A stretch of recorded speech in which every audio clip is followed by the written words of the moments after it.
Before we get into today's chat, I want to share a little resource that we've just released. As you might know, in our checkout episodes, I ask our e-commerce guests, do you have a book or a podcast that you recommend our listeners get into? Well, I've taken all of those book recommendations, and there's over 100 of them, plus the stories that go behind them, and put them into their own book called The Book Recommendations of E-Commerce Experts. Yeah, I know, it's totally original. You will never, ever run out of reading ideas again. You can download that one now for free over on addtocart.com.au. Welcome to The Checkout. We catch up with previous Add to Cart guests and ask them 5 quick questions to get to know them better and leave you with a little extra inspiration to get through your Friday. Here's your host, Joanne Hugh Miller.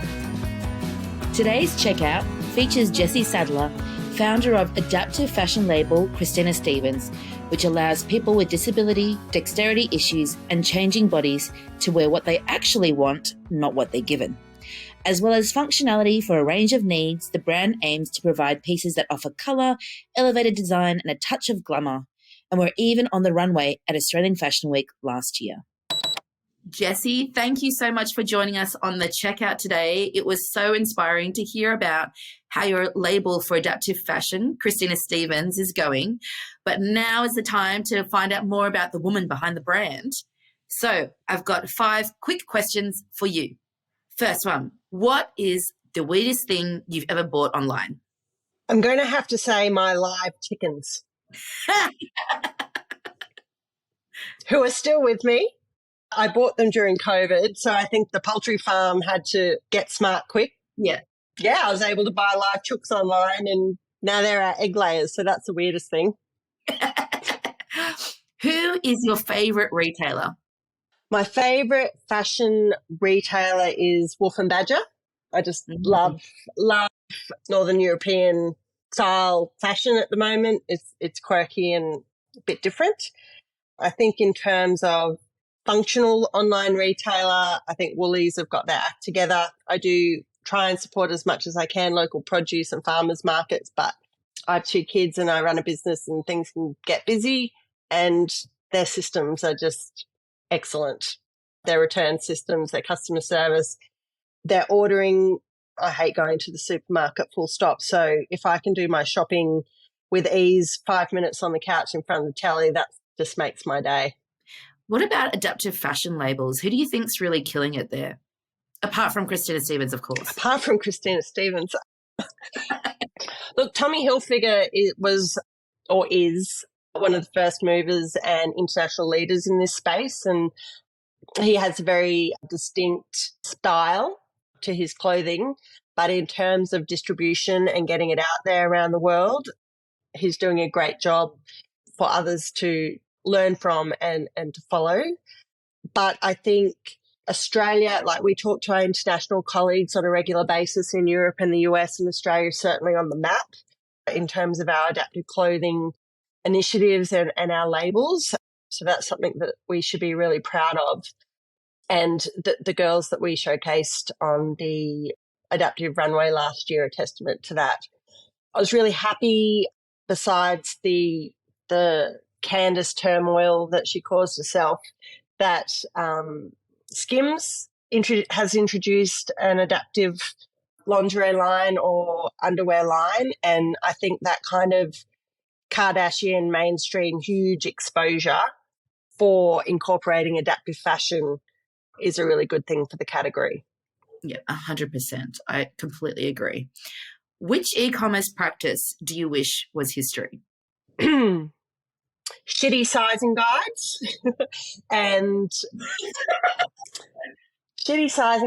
irrelevant spam emails. I think brands have to get a bit more clever about how they use email marketing to inform or to sell to their customers. I think it's become a bit generic and everyone's a bit over getting emails every week. They need to be short and sweet. They need to be really relevant, and I think they need to be segmented better. And there's certainly the technology out there to do it. It's harder, it's time consuming, and I get that with smaller labels. I think it's certainly something to work towards as you grow. Yeah, Is there a book or a podcast that you would recommend our listeners to read or get into? Do you know what? I feel really behind the times with podcasts. I just haven't gotten into it, and I'm going to have to now. So I won't recommend a podcast because I'll show those colours. But 2 books I've read recently are written by our dear friends M. Carey, The Girl Who Fell from the Sky, and Stronger by Dinesh Palapana. And I'm not just spruiking their books because they're our friends.